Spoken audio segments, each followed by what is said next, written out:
నీవు లేచి మొదటి జామున మొరపెట్టుము. చాలు. దేవుని స్తోత్రం. హల్లెలూయా. ప్రియమైన దేవుని బిడ్డలారా, భక్తుడైనటువంటి వాడు ఈ విధంగా తెలియజేస్తున్నాడు, నీవు లేచి రేయి మొదటి జామున మొరపెట్టుము. దేవునికి స్తోత్రం. హల్లెలూయా. ఇక్కడ నీవు లేచి రేయి మొదటి జామున మొరపెట్టు. ఇక్కడ మొరపెట్టుము అంటే ప్రార్థన చేయము, విజ్ఞాపన చేయము, దేవుని స్తుతించు, దేవుని ఘనపరచు, దేవుని అడుగుము. ఇలా ఇవన్నీ విషయాలు కూడా ఇందులో కలిసి ఉంటాయి. అది ప్రియమైన దేవుని బిడ్డలారా, మనం రేయి మొదటి జామున లేచి మొరపెట్టాలి అంటే, ప్రార్థన చేయాలి అంటే, యాచించాలి అంటే, ప్రభువుని అడగాలి అంటే, నేను మనం మొదట చేయవలసింది ఏంటంటే రేయి మొదటి జామున లేవాలి. దేవుని స్తోత్రం కలుగునుగా. ఈ రేయి మొదటి జాము అంటే తెల్లవారుజాము 3 గంటల నుండి 6 గంటల వరకు కూడా మొదటి జాము. చెప్పండి అమ్మా, ఎన్ని గంటలు? 3 నుంచి 4 1 గంట, 4 నుంచి 5 1 గంట అంటే 2 గంటలు, మళ్ళీ 5 నుంచి 6 3 గంటలు. ఈ 3 గంటల్లో మనం ఏం చేయమని చెప్తున్నాడు? మనకి దేవుడి యొక్క వాక్యం ఏం తెలియజేస్తుంది? నీవు లేవాలి. దేవునికి స్తోత్రం. ఎందుకు లేవాలి? ఆ సమయం ఉన్నటువంటి గొప్ప ప్రాముఖ్యత ఏంటి? గొప్ప విలువ ఏంటి? ఆ సమయంలో ఎందుకు మనం లేవాలి అని దేవుడు మనకు తెలియజేస్తున్నాడంటే యెషయా గ్రంథము 55వ అధ్యాయము 6వ వచనం. యెహోవా మీకు దొరుకు కాలమందు ఆయనను వెదుకుడి. ఆయన సమీపముగా ఉండగా ఆయన వేడుకొనుడి. యెహోవా దొరుకు కాలములో మీరు ఆయనను వెదుకుడి. ప్రియమైన దేవుని బిడ్డలారా, యెహోవా దొరుకు కాలము, ఈ కాలంలో దేవుడు దొరుకుతాడంట. దేవునికి స్తోత్రం. తర్వాత దొరకలేటండి, కానీ ఇది ఒక ప్రశస్తమైనటువంటి సమయం. దేవుని లేఖనం తెలియజేస్తుంది, వాక్యం మనకు తెలియజేస్తుంది. యెహోవా దొరుకు సమయమున, కాలమున ఆయన్ను వెతకాలి. నువ్వు ఎప్పుడే వెతకాలి ప్రభువుని, దేవుణ్ణి. యేసయ్యను ఎప్పుడు వెతకాలమ్మా? రేయి మొదటి జాము 3 గంటలు లేవాలి, 4 గంటలు లేవాలి, 5 గంటలు లేవాలి. ప్రియమైన దేవుని బిడ్డలారా, ఆ సమయంలోనంట ఎవరు దొరుకుతారంట? నీకు దేవుడు దొరుకుతాడు. యెహోవా దొరుకు కాలమున ఆయన్ని వెదుకుడి. ఆయన సమీపముగా ఉండగా ఆయనను, ఆయన నీకు అప్పుడు సమీపంగా ఉంటాడు. 3, 4, 5 సమయాలు ఎక్కడ ఉంటాడు? నీకు సమీపంగా ఉంటాడు, నీ దగ్గర ఉంటాడు, నీతో ఉంటాడు. మరి ఆయనతో ఉన్నప్పుడు, ఆయన ఉన్న సమయంలో మనం ఆయన వేడుకోవాలి కదా. ఆయన దొరుకు కాలంలో మనం ఆయన వెతకాలి కదా. ఆయన దొరుకు కాలంలో ఎదగకుండా, ఆయన దగ్గర ఉన్నప్పుడు మనం ఎదగకుండా, అడగకుండా, ఆయన సమయంలో కానప్పుడు సమయంలో, మనకు నచ్చిన సమయంలో మనం వెతికితే ఆయన మనకి దొరకడు. మన దేవుని బిడ్డలారా, చాలాసార్లు అంటారు పలానా సమయంలో మీరు కానీ వెళ్తే ఆయన మీకు దొరుకుతాడండి. పలానా మనిషి కావాలా? అది పలానా 10 గంటలు మీరు పలానా దగ్గరికి వెళ్తే ఆ మనిషి మీకు దొరుకుతాడు. పలానా 9 సమయంలో, పలానా సమయంలో ఆ పలానా కాలేజీకి వెళ్తే ఆ మనిషి మీకు దొరుకుతాడు. పలానా ప్రాంతంలో పలానా సమయంలో ఆ మనిషి మీకు దొరుకుతాడు. ప్రియమైన దేవుని బిడ్డలారా, మనకు అవసరమైనప్పుడు, మనకు ఎవరైనా కావాలనుకునేటప్పుడు వాళ్ళు ఎప్పుడు మనకు దొరుకుతారో అప్పుడు కనిపెట్టుకొని మనం వెళ్ళాలి. దేవునికి స్తోత్రం. అప్పుడు మనం అనుకుని మనిషి మనకు దొరుకుతాడు. ఇక్కడ మనకి దేవుడు దొరుకు సమయాన్ని దేవుని లేఖనం తెలియజేస్తుంది. యెహోవా దొరుకు కాలమున ఆయననే వేడుకొనుడి. ఆయన సమీపంలో ఆయన్ని వేడుకొనుడి. యెహోవా దొరుకు కాలంలో ఆయననే వెదుకుడి. ఎప్పుడు పడితే వెతకూడదు, సమయం ఉంది. మత్తయి రాసిన సువార్త 7:7 బుక్ ఆఫ్ మాథ్యూ చాప్టర్ 7:7 అడుగుడి మీకు ఇవ్వను, వెతుకుడి మీకు దొరుకును. వెతకాలి. హల్లెలూయా. దేవుని ఏం చేయాలి? మనం వెతకాలి. ఏం చేయాలి బాబు? దేవుని మనము వెతకాలి. ఎప్పుడు వెతకాలి? ఆయన దొరికినప్పుడు. దేవుని స్తోత్రం. నువ్వు ఎదిగితే దొరుకుతాడు ఆయన. నువ్వు ఎదుగుతున్నావు సంగతి ఆయనకు తెలుసు. అదే సమయంలో ఎతకాలి. రేయి మొదటి జాము. చెప్పండి అందరూ కూడా, రేయి మొదటి, ఎర్లీ మార్నింగ్. హల్లెలూయా. ఎర్లీ మార్నింగ్ మన అందరూ కూడా దేవుని ఎదుగుటకు లేచుదుము గాక. అట్టి కృప దేవుడు మనకి ఇచ్చును గాక. రేయి మొదటి జాము మనం లేవాలి. మొదటి జామున లేవాలి. దానికి ప్రియమైన దేవుని బిడ్డలారా, మనకు హైందవ సహోదరులు కూడా మంచి మాట చెప్పాడు.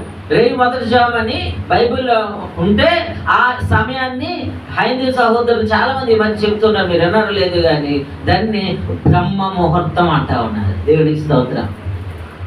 బ్రహ్మ అంటే ప్రియమైన దేవుని బిడ్డలారా సంస్కృతి పదం, తెలుగులో అర్థం ఏంటంటే సృష్టికర్త అని అర్థం. సృష్టికర్త దొరికే సమయం అది. హల్లెలూయా. తండ్రి యెహోవా దొరికిన సమయం అది. దేవునికి స్తోత్రం. ఏం రాయబడి ఉంది ఇక్కడ? యెషయా గ్రంథం 56 అంటాడు యెహోవా దొరుకు కాలం. దేవునికి స్తోత్రం. బ్రహ్మ ముహూర్తం, బ్రహ్మ సమయం. చాలా మంది తెలియడం లేదు.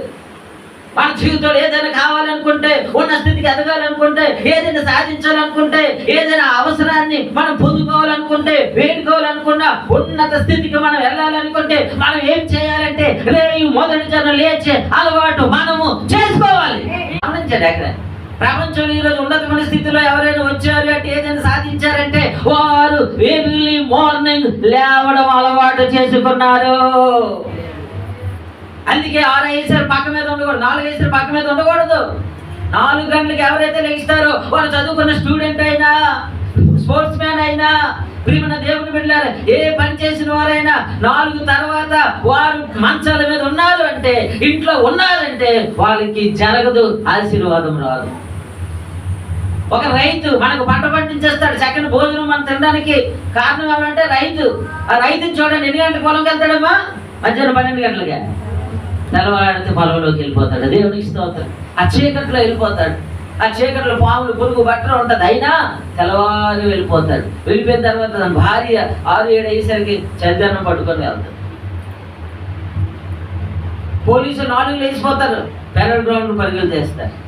వాళ్ళ ట్రైనింగ్ 4 అయ్యేసరికి. ప్రియమైన దేవుని బిడ్డలారా, మన జీవితంలో 4 గంటల అనేది చాలా ప్రాముఖ్యమైనది. 3 గంటల అనేది, 4 గంటల అనేది, 5 గంటల అనేది చాలా ప్రాముఖ్యత. అందుకే దేవుడు ఆ సమయంలో ఏం చెప్తున్నాడు? నీవు లేచి, దేవునికి స్తోత్రం కలుగునుగా, ఈ భూ సంబంధమైన వాటి విషయంలో మనం స్థిరపరచబడటానికి, నిలబడటానికి, ఉన్నత స్థితికి రావడానికి, ఒక గొప్ప ప్రయోజకులు అవడానికి తెల్లవారు లేచే సమయం అంత గొప్పదైతే, అలా లేచిన వారు గొప్పలు అయితే, ప్రియమైన దేవుని బిడ్డలారా రేయి మొదటి జనం లేచి నీవు దేవుని సన్నిధిలో ప్రార్థించుట నువ్వు ప్రారంభిస్తే నేర్చుకుంటే, అందులో నువ్వు స్థిరపరచబడితే దేవుడు నేను బహుగా దీవిస్తాడు. దేవునికి స్తోత్రం. హల్లెలూయా. ఈరోజు తెల్లవారు లేచిన వాళ్ళు చాలా మంది అంట ఉన్నత స్థితిలో ఉన్నారంట. ప్రియమైన దేవుని బిడ్డలారా, మరి స్పోర్ట్స్ చేయాలి, దేవుడు నమ్ముకుని బిడ్డలమే. ఫుట్బాల్ నేర్చుకో, దేవుడు నమ్ముకుని బిడ్డలమే. మరి ఆ సమయంలో ప్రార్థనలుగా వాళ్ళు 3కి లేగాలి. దేవునికి స్తోత్రం. ఎన్ని లేగాలమ్మా?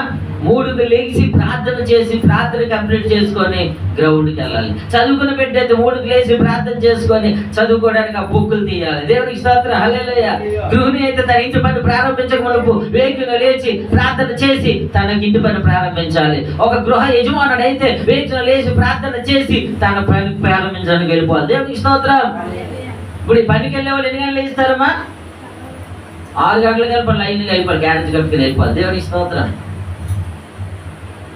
ప్రియమైన దేవుని బిడ్డలారా, చాలా మంది 8-9కి లేచిన వాళ్ళు ఉన్నారు, 10కి లేచిన వాళ్ళు ఉన్నారు. వాళ్ళు రాత్రి 1 గంటకి 2కి పడుకున్నారు అన్నమాట. జాగ్రత్త. 6 నుంచి 9 వరకు పురుగు బట్టలు తిరిగే సమయం అంట. 9 నుంచి 12 వరకు దొంగలు తిరిగే సమయం అంట. 12 నుంచి తెల్లవారు 3 వరకు ఎవరు తిరుగుతారమ్మా? దెయ్యాలు, దురాత్మ తిరిగే సమయం. 12 నుంచి 3 అవి వాటివి, ఆత్మలవి, శరీరం కాదు. నువ్వు పడుకో. నువ్వు తిరిగితే ఎవరితో తిరుగుతున్నట్టు? నువ్వు మేలుకుని ఉంటే ఎవరితో మేలుకున్నట్టు? నువ్వు 10, 12:30, 11, 12, 12:30, 1 గంట మొబైల్ చూస్తుంటే నీ పక్క ఎవడో వచ్చేస్తాడు తెలుసా? నీ పక్క నిలబడేది ఎవడో తెలుసా? సాతాను. 12 అయితే నువ్వు పడుకుని పోవాలి అంతే. దేవునికి స్తోత్రం కలిగింది. 12 వరకు ముందే పడుకుని పోవాలి. మనకు చాలా మంది ఎందుకైతే తలుపులు వేసి పడుకుని పోతారు. దేవునికి స్తోత్రం. లోపల ఎన్ని గంటలు పడుకుంటారు తెలియదు కానీ ఇది మంచిది. ఒక భక్తుడు అంటాడు, early sleeping and early wake up. వేగం పడుకోవాలి, వేగము లేవాలి. దేవునికి స్తోత్రం కలుగునుగా. ప్రియమైన దేవుని బిడ్డలారా, మన జీవితంలో మనం ఏం చేయాలంటే రేయి మొదటి జామున లేవాలి. లేచి ఏం చేయాలంటే మన దేవునికి మనము మొదలు పెట్టాలి. దేవునికి స్తోత్రం, హల్లెలూయా. చూడండి, కొంతమంది భక్తుల జీవితం చూద్దాం. వాళ్ళు ఏ విధంగా రేయి మొదటి జామున లేచి దేవుని యొక్క ఆశీర్వాదాలు పొందుకున్నారు. కీర్తన 5:3 చదువు. యెహోవా ఉదయమున నా కంఠస్వరము నీకు వినబడును. యెహోవా ఉదయమున నా కంఠస్వరము నీకు వినబడును. ఉదయమున నా ప్రార్థన నీ సన్నిధిని సిద్ధము చేసి ఉదయమున నా ప్రార్థన నీ సన్నిధిని సిద్ధము చేసుకుందును. దేవునికి స్తోత్రం కలుగును గాక. హల్లెలూయా. ప్రియమైన దేవుని బిడ్డలారా, ఈ మాట ఎవరు తెలియజేస్తున్నా? దావీదు భక్తుడు చెప్తున్నాడు. దావీదు జీవితంలో అంట ఉదయంలో లేకడం ఆయనకి అలవాటు. దేవునికి స్తోత్రం. దావీదు గొర్రెలు కాచుకున్నటువంటి స్థితిలో నుండి మహా చక్రవర్తి అనే స్థితికి ఎదిగాడు. దేవునికి స్తోత్రం. ఒక పాడి గొర్రెలు కాచుకుంటూ, తండ్రి ఇచ్చిన ఒక 10 గొర్రెలు కాచుకుంటూ, ఆ గొర్రెలు వెంబడి అడవుల్లోని రాళ్ళ మధ్య, రప్పల మధ్య, ఆ యొక్క కొండల గుట్టల లోయల కోణంలో తిరిగిన దావీదు, ప్రియమైన దేవుని బిడ్డలారా, ఒక రోజు వచ్చింది. ఆ రోజు మహారాజు, మహా చక్రవర్తి అయిపోయాడు. దేవునికి స్తోత్రం. వాట్ ఇస్ ద సీక్రెట్ అంటే, దానికి కారణం ఏంటంటే దావీదు రేయి మొదటి జామున లేచే అలవాటు కలిగి ఉన్నాడు. గొర్రెలు కాచుకున్నాడు. ఇశ్రాయేలు ప్రజల మీద మహారాజు అయిపోయాడంటే దావీదు జీవితంలో, దావీదు రాజు తన జీవితంలో అలవాటు చేసుకున్నది ఏంటంటే రేయి మొదటి జామున లేచి దేవునికి ప్రార్థన చేయడం. అలాగే 57వ కీర్తన 8వ వచనం కూడా చదువుకుందాం. దావీదు మామూలుగా కాదంట. చూడండి ఏమంటున్నాడు. నా ప్రాణమా కీర్తన 57వ కీర్తన 8వ వచనం. నా ప్రాణమా మేలుకొను, మేలుకొనుము. స్వరమండలమా సితారా మేలుకొనుము. నేను వేకునే లేచెదను. హల్లెలూయా.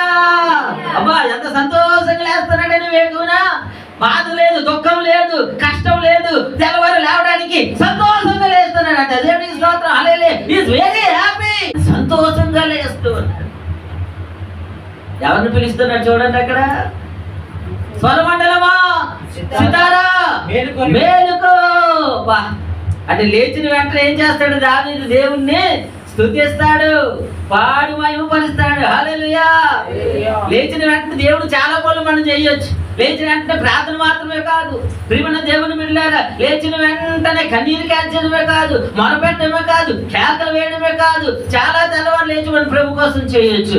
దావీదు అంటారు సితారా స్వరమండలమా మేలుకో. అంటే ఇన్స్ట్రుమెంట్స్ తో దావీదు రెడీ అవుతున్నాడు ఉదయం. దేవునికి స్తోత్రం. అని చక్కగా పాడుతూ వాయిద్యాలు వాయిస్తారు. రాత్రంతా దేవుడు ఎలా కాపాడాడు జ్ఞాపకం చేసుకుంటూ తెల్లవారు పాడుతాడు. హల్లెలూయా. గడచిన కాలం కృపలో నన్ను కాచిన దేవా నీకే స్తోత్రము. హల్లెలూయా.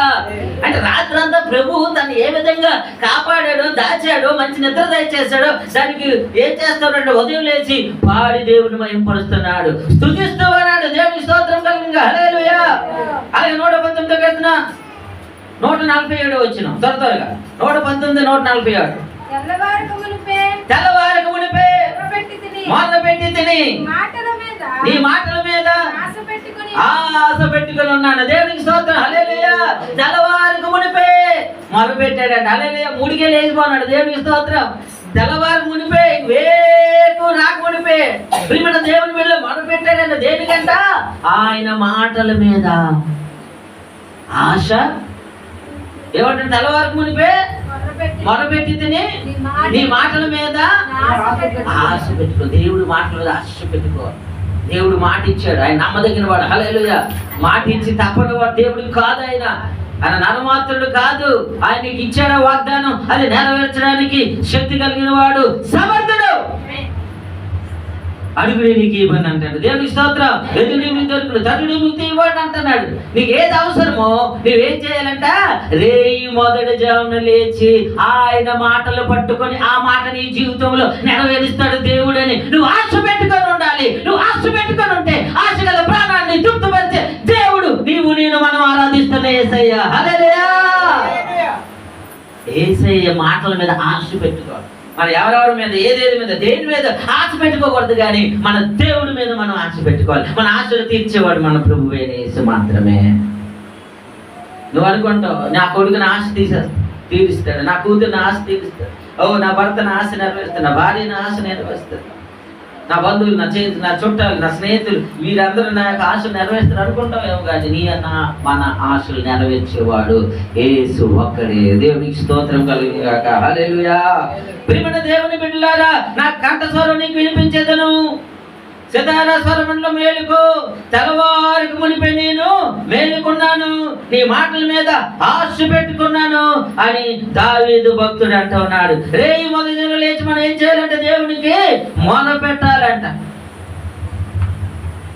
మాకు చాలా మంది ఉంటుంది, ఏంటి అయ్యారు మీరు ప్రార్థనలో ఉంటారు కదా, అంతసేపు ఎలా ఉంటారు, ఏం చేయాలంటే అని అడిగారు. లేచిన అంటే ఏం చేయాలంటే ప్రియమైన దేవుని పని మీకు ఎందుకంటే చెప్పాను, మొదలు పెట్టే కన్నీటి ప్రార్థన చేసేసరి నేను అనడం లేదు వెంటనే, కానీ లేచిన వెంటనే ఏం చేయాలో తెలిసి మన ప్రభువుని మనము స్తుతించాలి. హల్లెలూయా. దేవునికి స్తోత్రం. దానియేలు గ్రంథము 6వ అధ్యాయం 10వ వచనం. దానియేలు గ్రంథం 6వ అధ్యాయం 10వ వచనం చదవండి. విట్టి శాసనము సంతకము చేయబడినని దానియేలు తెలుసుకొని అతడు తన ఇంటికి వెళ్ళి యథాప్రకారముగా అనుదినము ముమ్మారు మోకాలుని తన ఇంటి పైకిటికి యెరూషలేము తట్టును నిలబడి ఉండగా తన దేవునికి ప్రార్థన చేయించు ఆయనను స్తుతించెను. దేవునికి స్తోత్రం కలుగును గాక. దానియేలు ఏం చేశాడమ్మ? దేవుణ్ణి స్తుతించాడంట. దేవునికి స్తోత్రం. హల్లెలూయా. మనం స్తుతించేవారుగా ఉండాలి. స్తుతించడం అంటే ఏంటి? ఆయన పొగడాలి, కనపరచాలి. దేవునికి స్తోత్రం. హల్లెలూయా. కీర్తన గ్రంథం చదవండి. దానియేలు గ్రంథం 2:23 చదవండి. అదే దానియేలు గ్రంథం 2:23 book of Daniel chapter 2 and verse 23. మా పితరుల దేవా నీ వివేకమును బలమును మాకు అనుగ్రహించి ఉన్నావు. మేము అడిగిన ఈ సంగతి నాకు తెలియజేసి ఉన్నావు. కనుక నేను నిన్ను స్తుతించుచు కనపరచెదను. దేవుని స్తోత్రం. హల్లెలూయా. నిన్ను స్తుతించుచు కనపరచెదను. నేను స్తుతించుచు ఘనపరిచేదను. ప్రభువుని స్తుతించాలి, ఘనపరచాలి. అన్ని నామముల కన్నా హల్లెలూయా, అన్ని నామముల కన్నా ఘననామం అంటే ఆయన నామాన్ని ఘనపరచాలి. యేసే నామం ఏంటి? ఒక యేసేనా? 1000 నామంలో కలిగిన పుస్తకం ఉంది. అంటే మోకరించి ఏం చేయాలి? ముందు యేసయ్య, నువ్వు యేసయ్యా నీకు స్తోత్రం స్తోత్రం స్తోత్రం అనాలి. ఆలోచనకర్త నీకు స్తోత్రం స్తోత్రం స్తోత్రం అనాలి. చెప్పండి ఇంకో నామం పేరు యేసయ్య నామం ఆశ్చర్యకరుడు. ఇంకా నువ్వు చెప్పమ్మా. అద్భుతాలు జరిగించేవాడా నీకు స్తోత్రం స్తోత్రం స్తోత్రం అని అనాలి. ఇంకోటి చెప్పండి సర్వాధికారి నీకు స్తోత్రం స్తోత్రం స్తోత్రం చెప్పమ్మా. సమాధాన అధిపతి నీకు స్తోత్రం స్తోత్రం స్తోత్రం స్తోత్రం. మహాదేవుడు, పరక్రమ దేవుడు, పరమ దేవుడు, గొప్ప దేవుడు, పరిశుద్ధుడు, హల్లెలూయా, పావనుడు, ఇలా ఎన్ని నామాలు ఉన్నాయి. ఆ నామాలన్నీ నీకు ఎన్ని గుర్తొస్తే అన్ని స్తుతించి మోకరం చేశాను. హల్లెలూయా హల్లెలూయా. దేవుడు పొగడు, ఆయన కనపరచు. అబ్బా నీ కళ్ళు బలిగా ఉన్నాయి, నీ ముక్కు బలిగా ఉంది, ఓ ఏం అందం నీది సైతానా అని నువ్వు సైతాన్ని పొగుడు. అబ్బా ఎలా కొన్నాడు, ఆహా ఏం కళ్ళు, ఏం హైట్, ఏం వైట్. యేసయ్య అంట 10,000 పురుషుల్లో, యేసయ్య 10,000 పురుషుల్లో అధికాంక్షణీయుడు. హల్లెలూయా. 10,000 మంది అందగాళ్ళు, మిస్ యూనివర్స్ అంటే లేడీస్ మగవాళ్ళు ఉంటారు. ఆ మగవాళ్ళు అందగాళ్ళు ప్రపంచంలో ఎంచి ఏరి 10,000 మంది అందగాళ్ళని తీసుకొస్తే వీళ్ళందరినీ నిలబెట్టి వాళ్ళ మధ్యలో యేసయ్య నిలబెడితే ఆయన ప్రకాశిస్తాడట. దేవునికి స్తోత్ర. సర్వాంగ సుందర సద్గుణ శేఖర యేసయ్యా నిన్ను సీయోనులో చూచేదా, పరవశించి పాడుచు పరవళ్ళతో కెదా, పరవశించి పాడుచు పరవళ్ళతో కెదా, యేసయ్యా నిన్ను చూసేదా. హల్లెలూయా. ప్రియమైన దేవుని బిడ్డలారా, యేసయ్య అందం, యేసయ్య రూపం, స్వరూపం నువ్వు చూస్తే, చూడాలనుకున్న ఆశ ఉంటే పరవశించిపోతావంట. దేవునికి స్తోత్రం. హల్లెలూయా. మైమర్చిపోతావు. అందుకే ఆయన రూపం చూడాలి, ముఖ దర్శనం చేయడానికి ఆతృత పడాలి. మరి కనిపించడు కదండి. రేయి మొదటి జనం లేవు, నీ పక్కన నిలబడతాడు. 12 తర్వాత మోకరించు, సాయంత్రం వచ్చి పక్కన నిలబడు. ఎందుకంటే నువ్వు 12 తర్వాత మోకరించు. ప్రియమైన దేవుని బిడ్డ ఆయన అంటది, యెహోవా దొరుకు కాలమున ఆయననే వెతుకుడి, ఆయన సమీపం ముందుగా ఆయనను వేడుకొని. దేవునికి స్తోత్రం. హల్లెలూయా. స్తుతించాలి. ఫిలిప్పీ రాసిన పత్రిక 4:6 అపోస్తలుడు పౌలు ఫిలిప్పీ రాసిన సంఘానికి ఏ విధంగా తెలియజేస్తున్నాడు చూడండి. సంఘానికి అపోస్తలుడు పౌలు ఏమని తెలియజేస్తున్నాడు? ఫిలిప్పీ రాసిన పత్రిక 4:6 ఫిలిప్పీ రాసిన పత్రిక 4:6 గాని నేను దేని నిమిత్తం చింతపడకుడు గాని ప్రతి విషయంలోను ప్రార్థన విజ్ఞాపనములతోను కృతజ్ఞత పూర్వకముగా మీ విన్నపములు దేవునికి తెలియజేయడు. హల్లెలూయా. కృతజ్ఞత తెలియజేయమంటాడు, కృతజ్ఞత కలిగి ఉండమంటున్నాడు, కృతజ్ఞత తెలియజేయమంటున్నాడు. దేవుడు మనం కృతజ్ఞత కలిగిన వారమై ఉండాలి. దేవునికి స్తోత్రం. హల్లెలూయా. స్తుతించే వారుగా ఉండాలి, కృతజ్ఞత కలిగిన వారుగా ఉండాలి. ఏ విషయంలో దేవుడికి మనం కృతజ్ఞత కలిగిన వారికి ఉండాలంటే, దేవుడు నీకు నాకు మనకు దొరికాడు. దేవుడి స్తోత్రం. హల్లెలూయా. యెహోవా దేవుడిగా కలిగిన జనులు ధన్యులు. నీ దేవుడు, నా దేవుడు, మన దేవుడు యేసయ్య. ఆయన మన దేవుడు. నువ్వు ఏం చెప్పాలి? యేసయ్య నువ్వు నాకు దొరికినందుకు, నువ్వు నాకు దొరికినందుకు స్తోత్రం. హల్లెలూయా. ఎంతమంది యేసయ్య మీకు దొరికిన సంతోషంగా ఉంది? హల్లెలూయా చెప్పండి. ప్రియమైన దేవుని బిడ్డలారా, దేవుని వాక్యం చెప్తుంది, రేయి మొదటి జనం లేచి మీ దేవుడిని యెహోవాకు మొరపెట్టిరి. తర్వాత ఫిలిప్పీ రాసిన పత్రిక 4:6 మనం చదువు. ఏమైనా కృతజ్ఞత కలిగి ఉండాలి. దేవుని స్తోత్రం. అలాగే దశలోని రాసిన మొదటి పత్రిక 5:16 త్వర చదువుతాం. దశలోని రాసిన మొదటి పత్రిక 5:16 ప్రతి విషయమునందును కృతజ్ఞతాస్తుతులు చెల్లించుచు ఇలాగ చేయుట యేసుక్రీస్తునందు మీ విషయంలో దేవుని చిత్తం. హల్లెలూయా. ప్రతి విషయంలో కృతజ్ఞతాస్తుతులు చెల్లించాలంట. దేవునికి స్తోత్రం. హల్లెలూయా. ఇలా చేయట దేవుని చిత్తం అంట. ప్రతి విషయంలో కృతజ్ఞతాస్తుతులు ఎవరికి చెల్లించాలి? దేవునికి చెల్లించాలి. దేవునికి స్తోత్రం. హల్లెలూయా. మరొక దినాన్ని ప్రభు మనకి ఇచ్చాడు. ఎంత గొప్ప దేవుడు. కృతజ్ఞత కలిగి ఉండాలి లేదమ్మా? మీకు తెలుసా? మరొక దినం ఈరోజు ఆదివారం మనం అందరం సజీలుగా ఉన్నాం. దేవునికి స్తోత్రం. హల్లెలూయా. ఆ గుండె అలాగే జాగ్రత్తగా ఉన్నది. ఈ రోజు మరొక దినం దేవుడు ఇచ్చాడంటే అర్థం ఏంటంటే ఆ గుండె యేసయ్య కాపాడుతూ ఉన్నాడు. దేవునికి స్తోత్రం. హల్లెలూయా. అందుకే ప్రతి విషయంలో కృతజ్ఞతాస్తుతులు చెల్లించే వారమై ఉండాలి. రేయి మొదటి జనం లేచి ఏం చేయాలి? మనం మొట్టమొదటి చెప్పండి. రేపు నుంచి నువ్వు రేయి మొదటి జనం లేవబోతూ ఉన్నావు. దేవునికి స్తోత్రం. ఆమేన్ అంటారా? లేచండి. ఏం చేయాలి? అందుకే చెప్తానండి, ప్రసంగం కాదు. రేపు నుంచి మీ జీవితాల్లో ఇది అలవాటు అవును గాక, దేవుడు సిద్ధపరచును గాక, దేవుడు చెయ్యను గాక. లేచంటే ఏం చేయాలి? బాధపడకు, స్తుతించడం ప్రారంభించు. ఏం చేయాలి?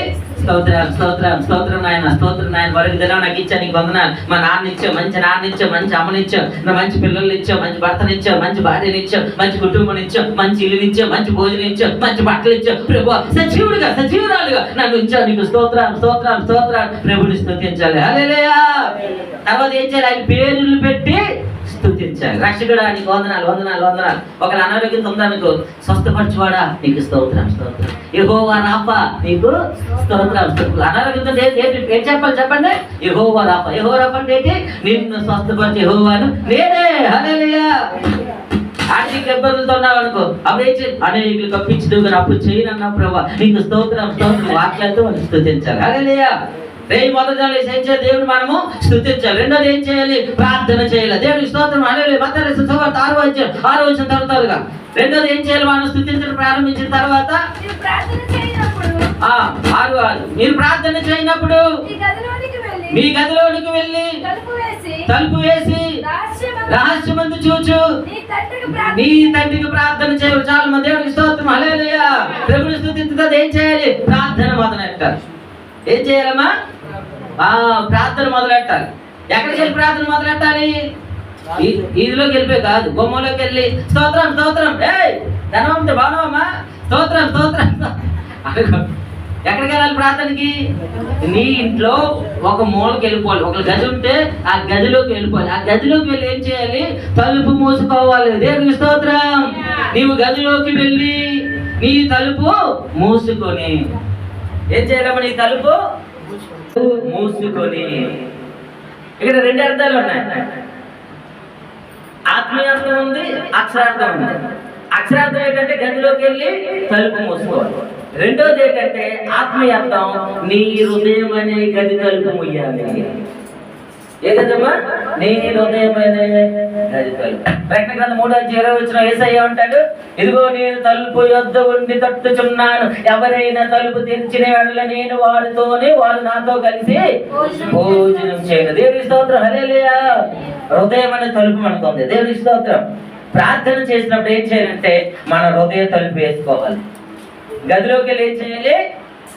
మన గది తలుపు వేసుకోవాలి. తర్వాత చెవుల యొక్క తలుపులు వేసుకోవాలి, మనసు యొక్క తలుపులు వేసుకోవాలి. ఎందుకు? బయటవేవి నీ మనసులోకి రాకూడదు, నీ చెవులోకి వినబడకూడదు. ఏకాగ్రత ఏమంటారమ్మా? ఏకాగ్రతతో. దేవుని స్తోత్రం. హల్లెలూయా. శ్రద్ధగా లీనమైపోయి ప్రార్థన చేయాలి. దేవుని స్తోత్రం కలుగును గాక. నేను ముందే చెప్పేది, నేను ప్రార్థనకి వెళ్తాను, నన్ను ఎవరో డిస్టర్బెన్స్ చేయకూడదు. దేవుని స్తోత్రం. మనం వాడు దాటితో ప్రార్థన చేసినా చేయగలమా? చెప్పాలి. ఎందుకు చేయగలం? వాడు ఇల్లు పొరుగు అందరూ కూడా లేచిపోతారు. అందుకే దేవుడు చెప్పాడు 3 గంటలు లేకమంటే. ఇంకా ఏమనుకోకంటే అంత బేగ్ లేకలేదు. సరే 4 లేదు, 4 కూడా లేకలేదు. ఎన్నిగా లేగాలి?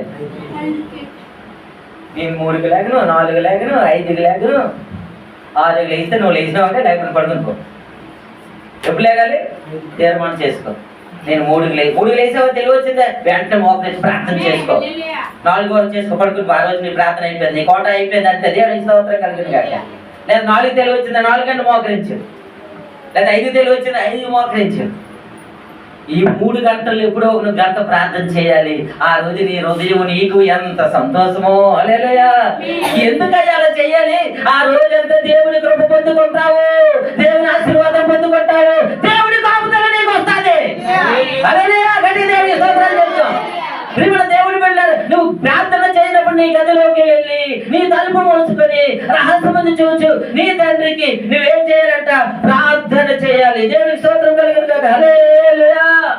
నీకు ఏ అవసరం ఉందో ఆ అవసరం ప్రార్థన చేయి. చదువు విషయంలోనా, నీ పిల్లలు కానీ, భర్త, నీ భార్య, నీకు అనారోగ్యమా, ఏ విషయం నీకు అవసరం ఉందో రాత్రి రాసుకో. అది రాసుకొని ఆ నిరీక్షణ కలిగి మంచి మంచి హోప్స్ తో, ఆ దర్శనాలతో దేవుడు చేయగలి, నా దేవుడు గొప్పోడు, అది నా వల్ల కాకుండా నా దేవుడికి సాధ్యమని గొప్ప గొప్ప దేవుడి దగ్గర నుంచి అడగండి. విలియం గారు అంటారు, గొప్ప కార్యములు దేవుడి కోసం చెయ్యు, గొప్పవి దేవుడి నుండి ఆశించు. దేవుడికి స్తోత్రం. నువ్వు అడుగు, దేవుడు ఇస్తాడు. అడుగుని మీకు ఎవడా?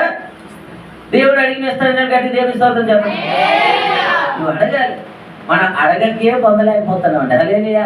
ప్రభువా, నాకు పరిశుద్ధ జీవితం దయచేయి, ప్రార్థన జీవితం దయచేయి, విజ్ఞాపన జీవితం దయచేయి, ఉపవాస జీవితం దయచేయి, నీ మందిరం క్రమం తప్పకుండా వెళ్ళే కృప దయచేయి, నీ మందిరంలో నేను వాడబడే కృప దయచేయి. ఇదే ఉండాలి ఎవరి బిడ్డలకి. ఇలా చెయ్యు, ఇలా చెయ్యు. ఒక రోజు వస్తుంది, ఒక సంవత్సరం వస్తుంది, నా దేవుడిని ఉన్నత స్థితిలో ఉంచబోతూ ఉన్నాడు. హల్లెలూయా. హల్లెలూయా. దేవుడు ఏం చేయబోతున్నాడండి? ఉన్నత స్థితి. ఈ రోజు ఈ ప్రార్థన కోసం చెప్తున్న మీకు ప్రియమైన దేవుడు, రక్షణ పొందిన కొత్తలోనే వేకున్న ప్రార్థన చేసేవాడు, అర్ధరాత్రులు ప్రార్థన చేసేవాడు, సాయంకాలం ప్రార్థన చేసేవాడు, ఎప్పుడు దొరికితే అప్పుడు ప్రార్థన చేసేవాడు. ప్రియమైన దేవుని బిడ్డ, ప్రార్థన చాలా విలువైంది. ప్రార్థనకు అసాధ్యమైంది ఏమీ లేదు. Prayer brings victories. ప్రార్థన ఏం చేస్తుందంట? విజయాలు సమకూరుస్తుందంట. ఈ రోజు బైబిల్లో అనేక మంది ఉన్న స్థితికి వెళ్ళాలంటే ప్రార్థన, ప్రార్థన, ప్రార్థన. ప్రపంచం కదిలించిన గొప్ప దైవజనుడు డాక్టర్ బిల్లీ గ్రాహం అంటాడు, మీరెంత ఉన్న స్థితిలో వాడబడ్డానికి కారణం ఏంటంటే విలేకరంటే 1 ప్రార్థన, 2 ప్రార్థన, 3 ప్రార్థన. జార్జ్ ముల్లర్ అనే దైవజనుడు 10,000 మంది అనాథ పిల్లల్ని విశ్వాసంతో పోషించాడంట. దేవునికి స్తోత్రం. పైసా డాలర్ లేకుండా, రూపాయి పైనుంచి రాకుండా అంతమంది పిల్లలకి కూడా ఆకలితో ఉంటే ఆయన ఒకటే అలవాటు అంట, గదిలోకి వెళ్ళి తలుపేసుకుని ప్రార్థన చేసేవాడంట. ప్రార్థన ముగించి బయటకు వచ్చి లోపు ఆహారం వచ్చేసేదంట. దేవుడికి స్తోత్రం కలుగుతుంది. ఒకసారి పిల్లలకి ఆహారం లేదు, 100 మంది పిల్లలు అప్పుడు ఆకలితో ఉన్నారు. వాటి నుంచి అన్నాడు, అయ్యా జార్జ్ ముల్లర్ గారు పిల్లలకి భోజనం లేదు. సరే నేను గదిలోకి వెళ్ళి వస్తాను అని చెప్పి వెళ్ళిపోయాడు. ప్రార్థన చేశాడు. గంట తర్వాత తలుపు కూడా వేస్తాడంట. వాటి సార్ అయ్యారు బయటికి రండి, బయటికి రండి. ఏమి పిల్లలకి భోజనం వచ్చిందండి. దేవుడికి పెళ్ళికి మంచి భోజనం ముస్తాబై వెళ్తున్నాయంట. ఆట ఇచ్చింది. ఈలో పెళ్లి క్యాన్సల్ అయిపోయిందంట. ఈ పెళ్లి క్యాన్సల్ అయితే ఏం చేద్దామంటే వాళ్ళ దగ్గర అనాథ పిల్లలు నాకు ఇచ్చేసి వచ్చాను అన్నాడంట పెళ్లి కలవాలి. దేవుడికి స్తోత్రం. ఎంత గొప్ప దేవుడు అన్నమాట దేవుడు. ప్రార్థనకు అసాధ్యమైంది ఏమి లేదు. బైబిల్లో చాలా మంది దైవ విషయాలు ఉన్నారు. ఒకసారి తరతరగా చదువు, వాళ్ళ విషయానికి వచ్చి చదువుకు నిర్మకాండం 19:16 వచ్చిన. నిర్మకాండం 19:16 వచ్చిన.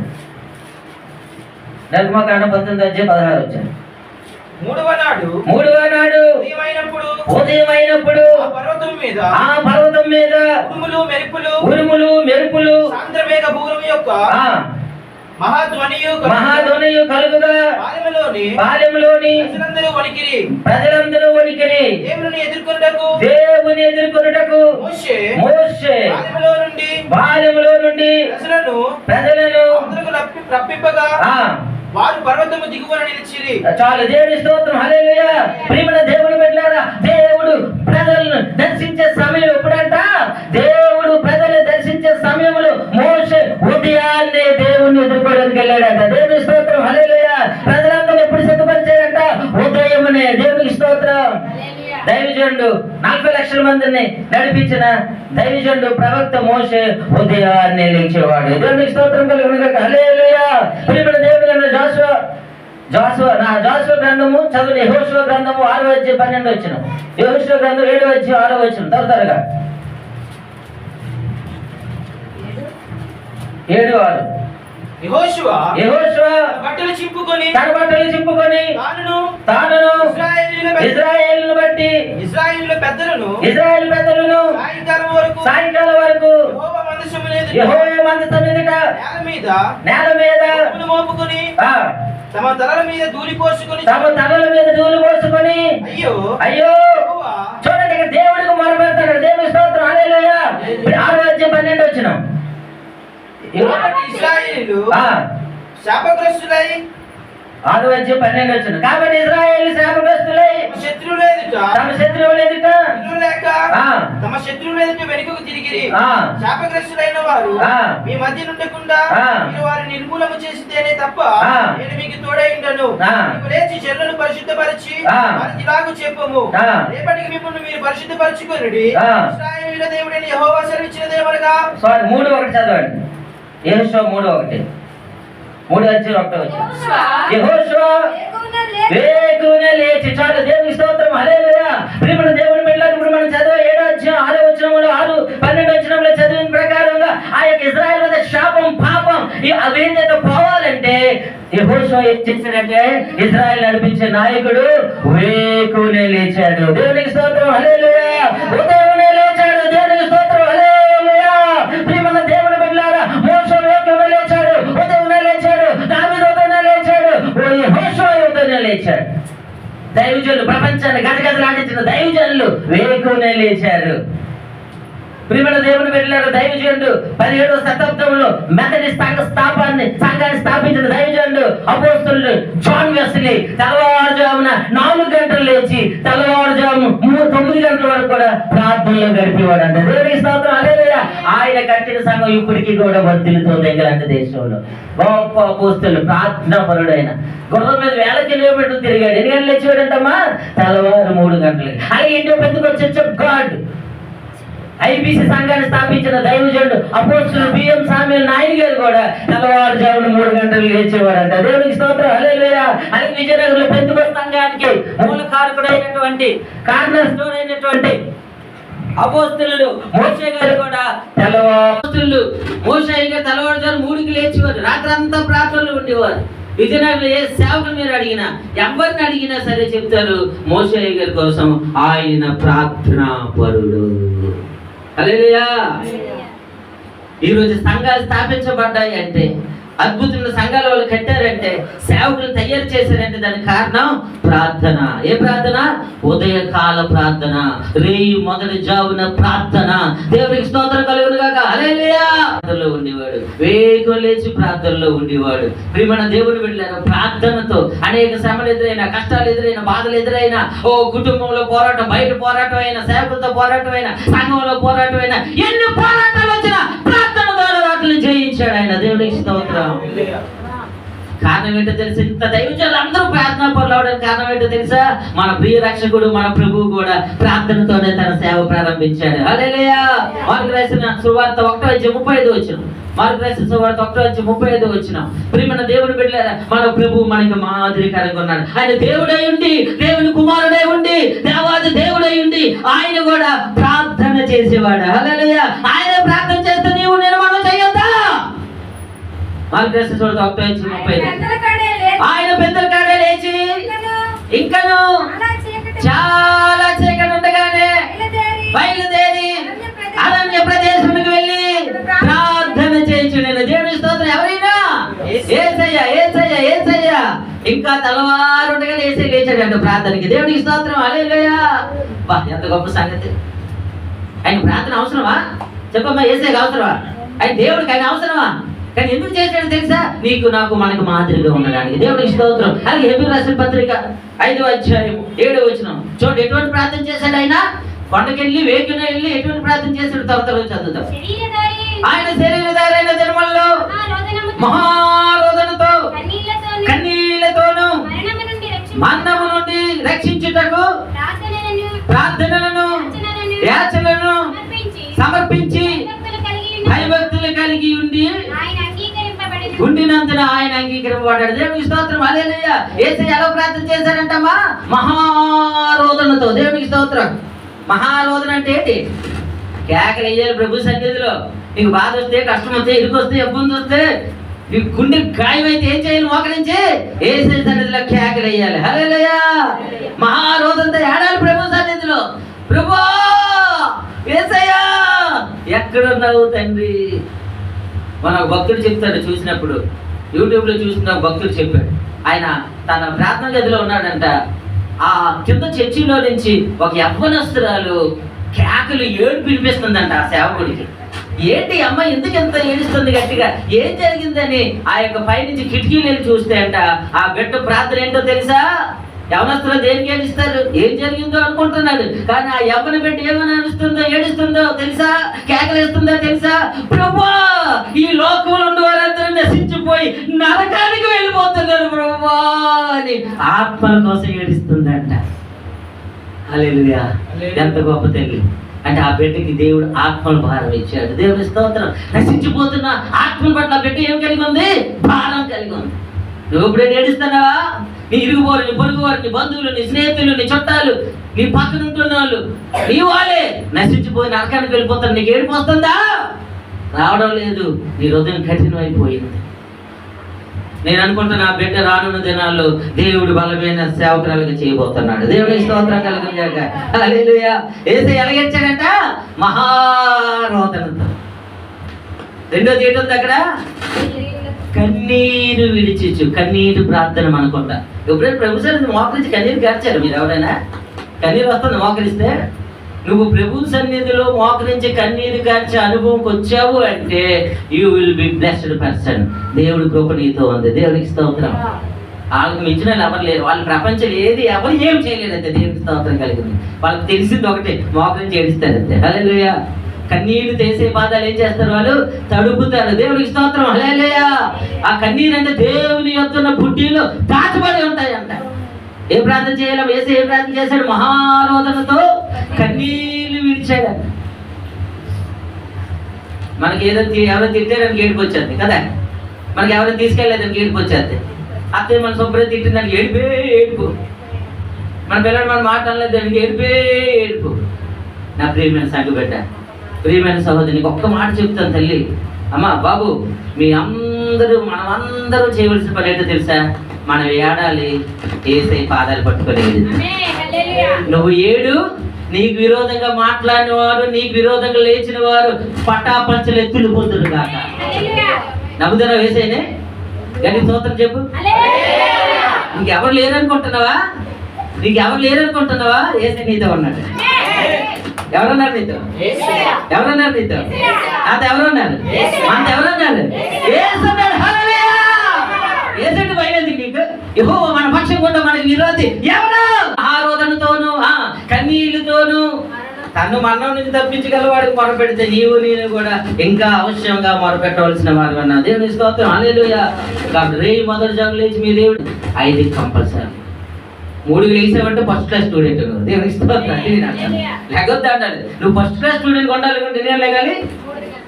సెకండ్ క్లాస్ స్టూడెంట్ ఉండాలంటే, థర్డ్ క్లాస్ స్టూడెంట్ ఉండాలంటే, ఇంకా బాగా ఆశీర్వాదం బేగ రావాలంటే, ఫాస్ట్గా రావాలంటే 3కి. దేవునికి స్తోత్రం. బాబు జకర్యా